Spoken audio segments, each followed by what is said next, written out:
Assalamualaikum warahmatullahi wabarakatuh. Jumpa lagi dengan saya di Forza Eduka ya. Ya, tempatnya teman-teman guru untuk berdiskusi, bertukar pikir dan lain sebagainya.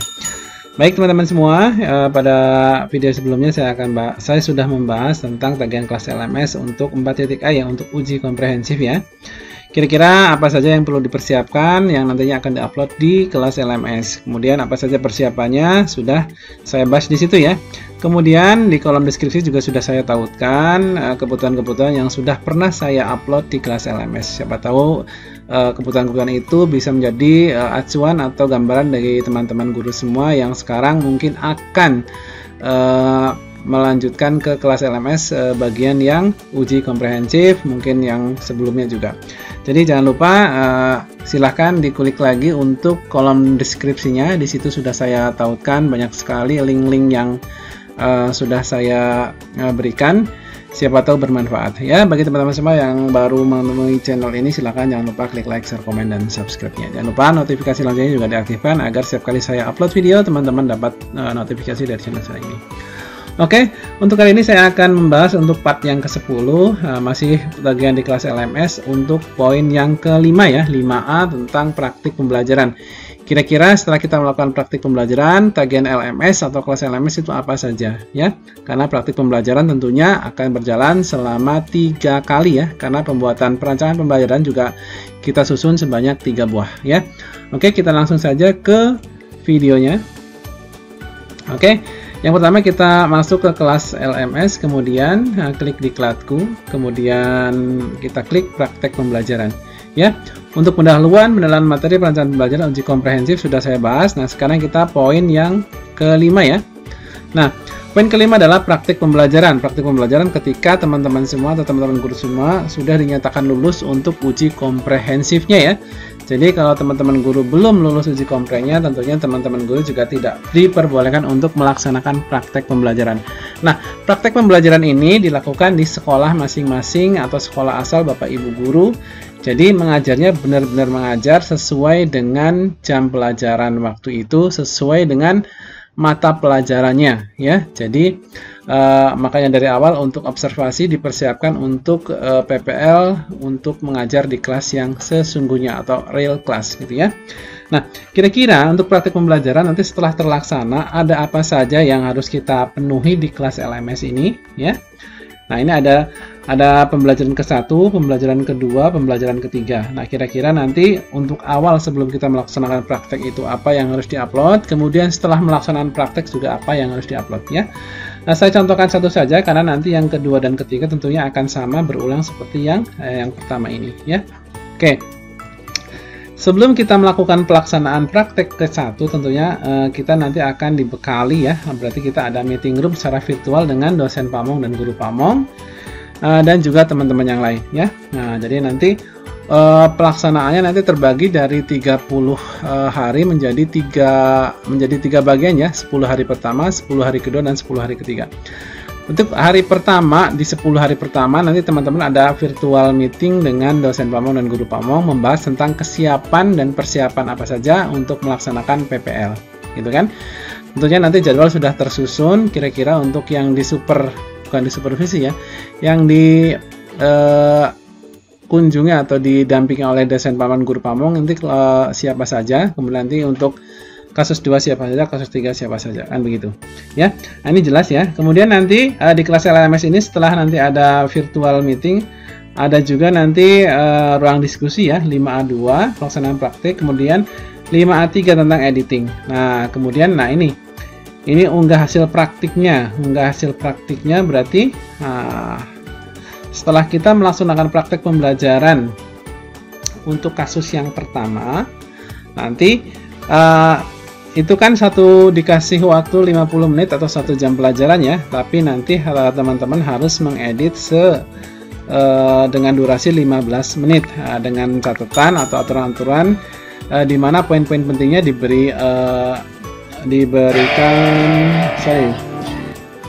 poin-poin pentingnya diberi keterangan. Ini saya kasih contoh sebentar. Nah, ini poin pentingnya adalah pendahuluan. Nah, ketika saya melaksanakan pendahuluan, berarti ada keterangan pendahuluan, kemudian guru menyapa peserta didik. Nah, ini adalah poin-poin pentingnya. Jadi dari 50 menit ini nanti harus diedit hanya sekitar 15 menit ya, dengan sudah diberi keterangan. Nah, kemudian setelah itu linknya nanti di-upload di sini. Nah, kalau saya biasanya seperti biasa memakai link YouTube ya, karena videonya saya upload di YouTube, kemudian linknya baru saya tautkan di kelas LMS ini. Tapi bagi teman-teman yang ingin atau hanya pengen uploadnya di Google Drive ya tidak masalah. Tapi saya paling enak biasanya di YouTube, gitu kan? Kemudian setelah ini selesai, nanti teman-teman harus mengisi RPP untuk kasus yang kedua ya, untuk kasus yang kedua. Untuk kasus yang kedua, berarti persiapan untuk pertemuan berikutnya. Kemudian untuk jurnal mengajar dan daftar penyelesaian kasus pengantar mengajar ke-1 juga harus ditautkan. Nah, ini yang penting ya. Kalau untuk RPP sudah jelas, saya rasa nanti tinggal diupload saja. Kemudian LK 3.1-nya ini, kira-kira isinya apa? Kita lihat satu persatu. Untuk LK 3.1. Nah, ini adalah tagihan yang diminta untuk pertemuan pertama, kasus pertama praktek mengajar. Nah, ini saya contohkan LK 3.1. Nah, ini ya. LK 3.1, jurnal mengajar dalam kasus pelaksanaan. Ini dilaksanakan tanggal 3, tempatnya, kemudian bentuknya, daring, waktunya mulai jam berapa sampai jam berapa. Kemudian kompetensi dasarnya ini tentunya disesuaikan dengan kasus pertama atau RPP bentuk pertama ya. Nah, kemudian yang ditemui apa saja di sini? Ternyata saya mengalami kendala ya. Nah, kendalanya disajikan di sini. Kendala yang terjadi itu apa saja? Misalkan saya contohkan satu, kendala yang terjadi adalah jaringan internet yang kurang stabil. Kemudian ketidaksesuaiannya rencana dengan pelaksanaan itu waktu menjadi mundur ya, yang tadinya dijadwalkan ke jam 9 akan mundur 20 menit, jadi dilaksanakan sekitar jam 9.20. Kemudian kasus atau permasalahan yang timbul, jadi siswa tidak tepat waktu untuk ikut meet. Nah, ini nanti apa saja yang terjadi, kasus-kasus itu dikumpulkan, kemudian nanti disajikan dalam jurnal mengajar dalam kasus pelaksanaan praktek mengajar ini ya. Nah, kemudian yang kedua, misalkan teman-teman mengalami kendala yang terjadi itu ketika penyajian hasil diskusi tampilan dari HP siswa kurang maksimal. Nah, ini ketidaksesuaiannya ini kira-kira apa ya? Seharusnya tampil jelas dan dapat dilihat oleh teman yang lain. Nah, kasus permasalahan yang timbul, kadang tampilan hasil diskusi siswa saat presentasi blur atau tidak jelas. Nah, ini baru jurnal mengajar kasus pelaksanaan. Kemudian tagihan yang kedua adalah LK 3.2. LK.2 ya. Nah, berarti nanti ini tindak lanjutnya. Nah, ini sudah dikasih alternatif solusinya. Nah, daftar penyelesaian kasus pelaksanaan praktek mengajar ke-1 ini seharusnya ya.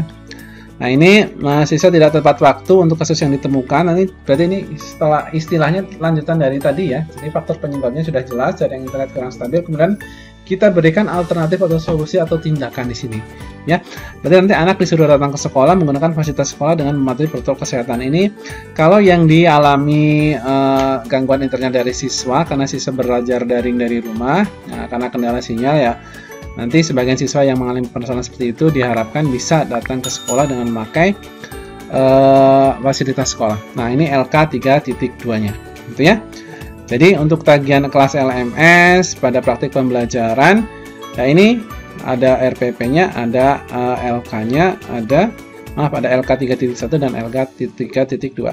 Nah, nanti untuk teman-teman yang mungkin butuh gambaran LK 3.1 dan LK 3.2, nanti saya tautkan linknya di kolom deskripsi. Silahkan tinggal diklik saja kolom deskripsinya. Begitu ya. Nah, ini.